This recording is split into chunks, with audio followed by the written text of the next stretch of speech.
की जो deputy mayor है बुरखे वाली मेयर, जिसको लेके पूरे देश में विवाद पैदा हो रहा है, जिन्होंने टीपू सुल्तान की फोटो लगाई, उनसे ये पूछना चाहिए कि शरीयत में है क्या?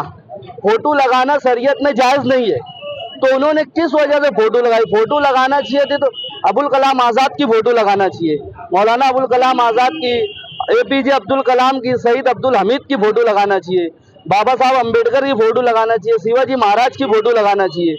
आज के वक्त में जो है हालात, उस दौर में जो दौर में हम चल रहे, इस दौर में इस तरह की फोटो लगाना चाहिए। उन्होंने जो फोटो लगा के विवाद पैदा हुआ, अगर देश में इसका वातावरण बिगड़ता तो इसका जिम्मेदार मालेगांव डिप्टी मेयर होंगी।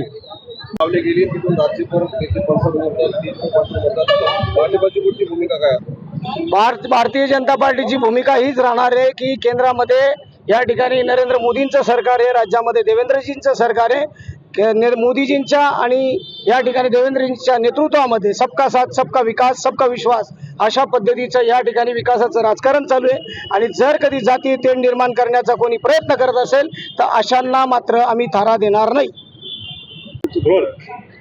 काँग्रेसचे प्रदेश अध्यक्ष हर्षवर्धन सपकाळ, थोडक्यात मानसिक मनोरुग्ण म्हणूया त्याला, ज्याने काल जे रयतेचे राजा ज्यांनी स्वराज्याची निर्मिती केली अशा छत्रपती शिवाजी महाराजांची तुलना एक क्रूर शासक ज्याने हजारो लाखो हिंदूंची कत्तल केली अशा टिपू सुलतान बरोबर केलेली आहे। मला वाटतं या ठिकाणी हर्षवर्धन सपकाळला उपचाराची गरज आहे। आज भारतीय जनता पार्टी मालेगाव जिल्ह्याच्या वतीने आज आम्ही हर्षवर्धन सपकाळ या मनोविकाराचा या ठिकाणी पुतळ्याचं दहन केले आणि त्याच्या प्रतिमेला जोड मारो आंदोलन केलेले। आम्ही आज भारतीय जनता पार्टी मालेगाव जिल्ह्याच्या वतीने आणि शहराच्या वतीने या मनोविकारचं या ठिकाणी खूप खूप निषेध करतोय।